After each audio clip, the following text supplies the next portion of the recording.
Hi, I'm Dr. Rick Duplantis, and welcome to our show today, It's Your Health. I want to talk about DHEA. It's a hormone that the body produces today in our body. It's normally produced. It can be classified as an androgenic hormone that the body produces. And I've got a very interesting slide presentation that goes with this program, and we'll put these on now. And you know, DHEA you can take in capsule form, and I like capsules over hard tablets because you know they're going to be digested and broken down. Some tablets just don't get broken down. We've got a few chemical structures here. This is the organic structure of CoQ10. Gives a cycle of how DHEA is produced here. Okay, you know, 34 years ago, you know, there was a lot of information just starting to come out on DHEA. You know, the hormone DHEA, its administration has been shown to alleviate a lot of age-related conditions and may slow aging process itself down, as we see here. One of the significant ways that DHEA facilitates healthy aging is through its impact on improving cardiovascular health. And how many people are aware of that? You know, new studies show that DHEA mounts a triple attack against the three most prominent risk factors for cardiovascular disease: atherosclerosis, endothelial dysfunction, and the metabolic syndrome, which is a large waist circumference, dyslipidemia, and diabetes and hypertension. You know, by the time you reach age 79, your DHEA levels most likely 75% or 80% of what you were at your peak. These effects can be devastating on the body. Many scientists have observed suggest that falling levels of DHEA play a role in creating many symptoms of aging, that as we start to grow older, we can see these signs, and it's a lack of DHEA. Large-scale studies show a correlation between low DHEA levels and increased risk of death in older men. One study found that men with lowest DHEA levels were 67% more likely to die from heart attacks and 54% more likely to die from any cause. The good news is that just 2 weeks of low-cost DHEA supplementation can restore these age-depleted DHEA levels to those of younger adults, with effects that reverberate throughout the body and changes our makeup. The dangers of declining DHEA. What are these dangers? Well, in short, you know, DHEA is short for dihydroepiandrosterone. It is a hormone produced mostly in the adrenal glands. DHEA is the most abundant of all circulating steroid hormones. And when we supplement with DHEA rapidly, it causes the levels to rise rapidly in the blood. By the time you reach 70, your DHEA levels are likely much, much lower though.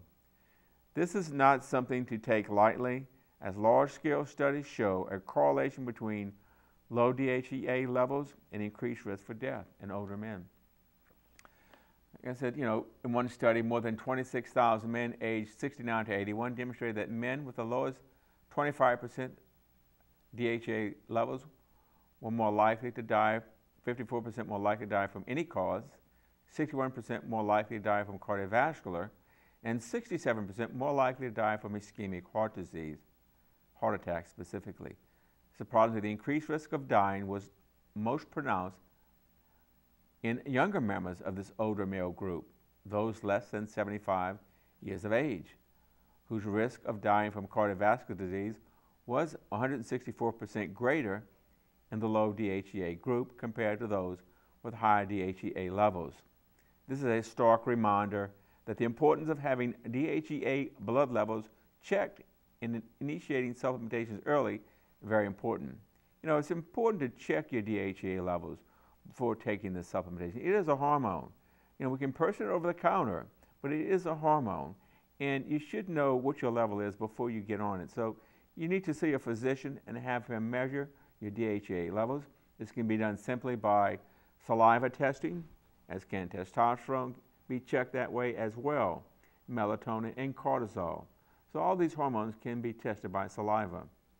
You know, further supporting the notion that DHEA supplementation should begin early in the course of the aging is a study showing that especially among the oldest old, The fastest DHA level falls, the greater the risk for having cardiovascular disease of any kind. A carefully designed study in 2010 demonstrated that women are also vulnerable to the effects of lower DHEA levels. In that study, among women who were already at high risk for cardiovascular disease, those in the lowest one-third of DHEA levels had a significant 155% increase in the risk of dying from cardiovascular disease. Another study showed that women with the lowest 25% levels of DHEA have a 41% increase in stroke risk as well.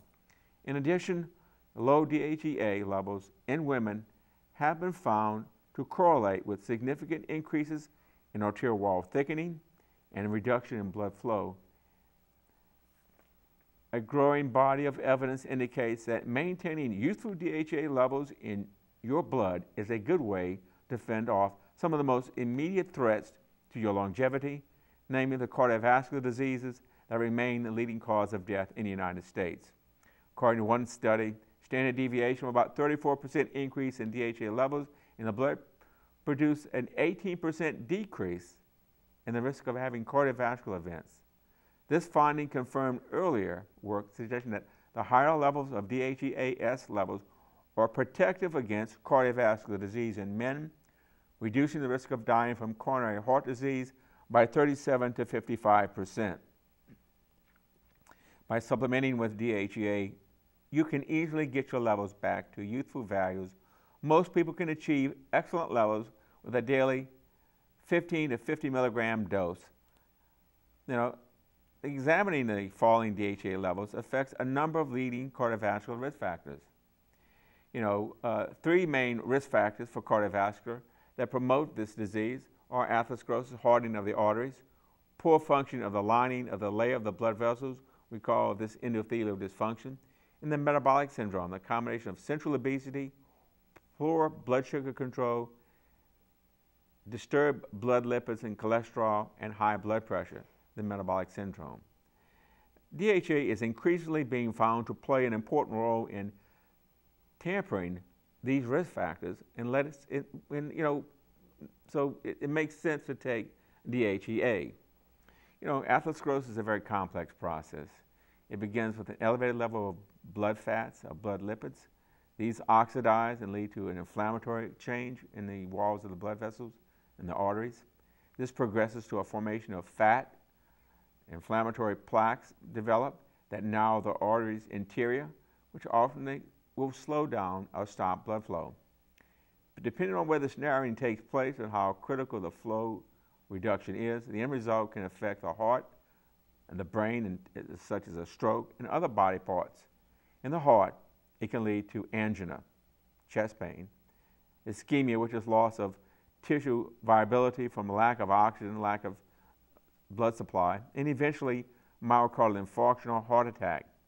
In the brain, it can cause either a transient ischemic attack, which we call mini strokes, or pre-strokes, where it lasts for less than 24 hours, and the person, it reverses after 24 hours, or during that period of time. Or it can have a full-blown ischemic stroke in the brain, in which whole regions of the brain tissue may die and lead to debilitating effects as a result. Numerous studies have established a clear connection between low DHEAS levels and arterial narrowing and other characteristics of arterial walls. For example, in one study, middle-aged patients undergoing coronary angiography, a test that shows the blood flow through the coronary arteries of the heart, researchers found that those who had at least one vessel with 50% or more blockage had a lower DHEAS level than those who had less severe narrowing. Another study showed that low DHEAS levels correlated with the thickness of the carotid artery, the main artery to the brain coming off of the heart, in men, and a decreased mean blood flow in the carotid artery in women. Unfortunately, having low DHEAS levels can cancel out the benefits of certain procedures meant to reduce heart attack risk, such as arterial bypass graft. By this type of surgery that improves blood flow to the heart by connecting a healthy blood vessel to the blocked coronary artery and going around the blocked portion. Researchers studied patients with arterial coronary artery bypass grafting surgery and discovered that those with the lowest DHEAS levels had the fastest re-narrowing or restenosis or reblockage of that same artery in the grafted blood vessels, placing them at a renewed risk for heart attack. You know, this evidence is very, very, you know, impacting our health and the way we live and the supplements we take. And it's something that we need to put just, you know, some serious attention to. You know, low levels of DHEA are also associated with the risk of arterial fibrillation, which is a quivering of the top part of the heart. This disoriented fluttering contraction of the heart's upper chambers can result from atherosclerosis. The higher levels of the DHEAS, the lower the chance of developing arterial fibrillation. A study in the European Journal of Preventive Cardiology showed that with each standard deviation of 34%, there's an increase in DHEAS risk for developing arterial fibrillation. The connection between low DHEAS levels and increased risk of atherosclerosis and its dangers to longevity is clear. The question is, can supplementation with DHEA reduce this risk of coronary atherosclerosis? Studies in both animals and humans indicate the answer is yes. In a study in female rabbits whose ovaries had been removed, with stimulated menopause, showed that DHEA efficiently reduced early signs of atherosclerosis and increased the beneficial nitric oxide levels. Remember, this nitric oxide leads to endothelial function. When we lose it, when the nitric oxide level in the blood vessel wall decreases, we lose this proper and adequate endothelial function. Blood vessels don't relax, and as a result of that, we develop hypertension. You know, a compelling study of healthy older men, averages 65 years of age, demonstrated that the value of blood testing and supplementation with DHEA for reducing cardiovascular risk. For 2 months, men took 50 milligrams of DHEA daily at bedtime or placebo and had their blood markers for cardiovascular risk measured before and after the treatment. While the placebo-treated men had no significant changes in their risk factors, the DHEA group had numerous benefits. They experienced an increased level of testosterone and increased markers for nitric oxide production. In addition, their LDL, or bad cholesterol, fell significantly, as did the marker for blood clotting tendencies. Together, that's a three-way reduction in cardiovascular risk. Less dangerous cholesterol to oxidize, you know, more responsive arterial walls, and less sticky blood vessels that is prone to causing clots. Another factor, a risk factor decrease for taking DHEA, the cardiovascular disease, is the endothelial dysfunction, and I've spoken about it many times on this show, and rightly so, because it's paramount in cardiovascular health. When it is damaged to this ultra-thin single layer of cells called the endothelium, which lines the blood vessels, the endothelium plays an important role in heart health because it responds to changes in blood flow and blood pressure. The endothelium uses this nitric oxide and other molecules to signal smooth muscle in the arterial walls to constrict or relax in response to need. Damage to this endothelial layer occurs as oxidized fats begin to build up. Endothelial function then results in poorly responsive arterial walls. They fail to dilate, they fail to relax. You get this overgrown thickening, limiting further the suppleness of that vascular wall. And then there's an inflammatory change within the blood vessel wall. And then it rapidly contributes to a further dysfunction, loss of responsiveness, and eventually to plaque formation in the vascular walls. Studies showing that DHEA can inhibit many of the threats to endothelial function and may lead to cardiovascular disease. For example, treating endothelial cells in culture with DHEA reduces the very earliest inflammatory changes by decreasing the expression of proteins that trigger this inflammation, this inflammatory process. You know, additionally, DHEA treatment also increases the production of the arterial wall nitric oxide compound. The impact of falling DHEA levels on endothelial function is especially apparent in women after menopause, when their risk for cardiovascular disease rises rapidly, and eventually becoming similar to that of men. A study of postmenopausal women with known coronary risk factors showed that those with the highest 25% of DHEA levels had 80% better endothelial function as measured by arterial dilation than those who had the lowest level of DHEA, the lowest 25%. DHEA supplementation in humans can improve a deteriorating endothelial functioning. I also want to add that fresh fruits contribute to endothelial function as well. But we're looking at this DHEA today. It's clearly shown that the group of middle-aged men with elevated cholesterol that took the 25 milligrams of DHEA a day after 8 weeks of DHEA supplementation produced a 77% increase in arterial wall relaxation by 12 weeks. The DHEA supplement produced a significant 115% improvement in their blood vessels walls' ability to relax, to dilate, to bring down blood pressure, and to react to a hypertension or a high pressure state and neutralize it. DHEA supplementation in humans can improve deteriorating endothelial function. Metabolic syndrome, and I've talked about metabolic syndrome many times. It's a major threat to cardiovascular health. As we said, it's uncontrolled glucose, it's obesity, a large waistline, both in men and women, hypertension as well.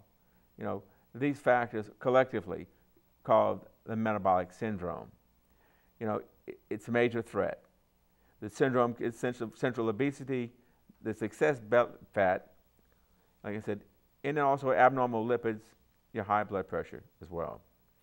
The risk of dying from cardiovascular death are increased by up to 200% in people with metabolic syndrome compared to those without. Clearly a very, very important compound this compound is. DHEA supports immunity, the immune system, and also improves bone health. The immune system wanes with age, resulting in increased vulnerability to infections and cancer. This is called immune senescence. The immune system starts to decline as we age. DHEA is increasingly recognized as a means of improving the immune response in older adults. So DHEA, in addition to cardiovascular health, improves and boosts the immune system, and also bone health. Osteoporosis is a major threat to both men and women as we get older. Weaker bones mean a higher risk for serious fractures, especially hip fractures, the dreaded hip fracture of aging. There's so many adults are put into the hospital for this factor. DHEA appears to contribute to stronger bones in both men and women through studies indicating that men need to take twice the amount as women do in order to achieve benefits with DHEA. One study found that 50 milligrams of DHEA can improve bone mineral density and reduce bone reabsorption in women, but not in men. However, another study found that the elderly men experienced significantly improved bone mineral density in the lumbar vertebra and hip bones with a 100 milligram dose of DHEA daily. In older women with significant frailty, a 50 milligram dose of DHEA also improved muscular strength and physical function when accompanied by mild physical exercises. These changes may help to reduce fracture risk by reducing the risk of serious fall in the first place. DHEA is a potent regulator of many of the processes that, uncorrected, raise your risk of a heart attack, stroke, or degenerative catastrophes. Studies now show that people with cardiovascular disease have significantly lower levels of circulating DHEA levels. People with the lowest DHEA levels die younger than those with youthful levels. So the higher the DHEA level, the more protection you have against cardiovascular disease and death, early death. The good news is that regular supplementation with modest doses of 15 to 50 milligrams per day of DHEA can significantly reduce the risk of 3 of the main risk factors for cardiovascular disease: the atherosclerotic process, the plaquing, the blood vessel wall dysfunction, the endothelial dysfunction, and its metabolic syndrome. In addition, emerging science suggests that supplementing with DHA can help prevent declining immune system functions with age and can improve bone health. It's important to have one's blood tested after initiating DHA supplementation to ensure that you're using the proper dose. Some people may need only 15 milligrams a day, while others may require 50 milligrams a day and higher. The reason older people should start DHA before having their blood drawn or tested is that most everyone over the age of 40 has less optimal DHEA levels. And I want to add a point about DHEA. It's a great supplement. You know, there's a few things that to use it for safety precautions. You know, you should know your prostate specific antigen, your PSA levels, before starting on DHEA for the men. Okay, DHA supplementation is good, but if you suspect you have been diagnosed with prostate cancer, consult your physician before using DHEA. It is an androgen, an androgenic hormone. You know, a rising PSA or a positive exam by your physician may suggest early prostate cancer. Having a PSA level and an exam done before starting DHEA to rule out existing prostate disease is a very good idea and should be done by all people, by all men. This is strictly for the men, of course. You know, men should also have periodically check their blood levels for free testosterone and estrogen. For women, because DHA supplementation can influence estrogen and testosterone levels in women, women should consider getting blood tests for those hormones at the same time they obtain a DHA level in their blood. If you have been diagnosed with estrogen-dependent cancer, you should consult your physician before taking DHEA. When taking DHA, women should also consider taking the following nutrients, such as vitamin E, also indole-3 carbinol to protect you from breast cancer, vitamin D3, and vitamin E, gamma-tocopherol vitamin E. I'm Dr. Rick Duplantis, and you know, I hope this article has been very informative for you. I hope that you have gained some new information on DHEA. Like I said, if you're a man and you want to start taking DHEA, and it's very good for you, go to your physician. DHA is treated like testosterone. Before a man does testosterone replacement, he goes and he has his PSA drawn and has the prostate exam done. You want to rule out that you have anything going on for us, prostatic cancer type issues whatsoever before embarking on DHEA in the men, and also testosterone replacement in the men. You know, DHEA will increase your testosterone levels, thereby, if an individual does have prostate cancer, can accelerate the prostate cancer growth, and that's the big thing. But for as any other standard, you know, the DHEA, even testosterone replacement, is beneficial for the prostate gland. You know, but if you do have the pre-existing prostate cancer, these are not supplements that you should take. You should not supplement or replace testosterone. You should not take DHEA. So before embarking on either a testosterone replacement program, hormone replacement for men, or before embarking on taking DHEA as a man, you really should go to your doctor, have him test your PSA levels and do the exam, make sure that rule out that you don't have any type of prostatic cancer issues at all. Otherwise, these are, you know, this is a very good supplement to take, DHEA. It's a very good compound to take, both men and women both. And the same thing for the women. You know, if you have any estrogen-dependent tumors, breast cancer, issues like that, you know, you shouldn't be taking the DHEA as well, okay, just as added advice. Well, I hope you've got some information on this compound. I hope you have enjoyed the program. I hope you're getting something out of these programs. I try to deliver, you know, this cutting-edge research and information on these supplements and all these different products in various conditions. I hope you're enjoying your summer and having, if you're on vacation, that you're enjoying your vacation, you're enjoying your time off from your job, you're enjoying your family in this. So I hope you'll tune in to us next week to our show at 8 o'clock on Monday night, prime time, and on Channel 15 AOC and Channel 4 on LUS Fiber. These programs are posted on our Facebook page. We have a Facebook page called It's Your Health with Dr. Rick Duplantis. If you're on Facebook, you can scroll that and find It's Your Health. And I ask you to like on the page. And of course, please read the various articles that we post from time to time. And there on Facebook, you'll find any previous episodes on the various topics we've covered so far. We've been at this 6 months now.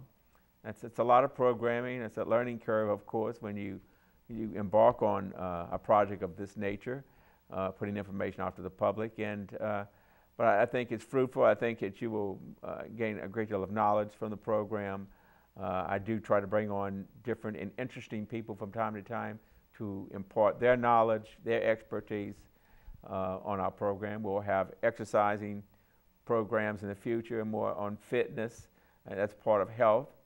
And of course, we cover nutrition. We cover various medical issues, health issues that people deal with, the most common being the ones we cover mostly here. But we'll cover some fitness topics, and I'll have on experts from University of Louisiana at Lafayette's kinesiology department, the biomechanic experts, and the exercise physiology experts, to bring you that cutting edge information from the knowledgeable professionals that deal with this and work with this each and every day. So I hope you have a pleasant evening. I hope you've enjoyed the show. I'm Dr. Rick Duplantis. Have a pleasant good evening, and God bless you.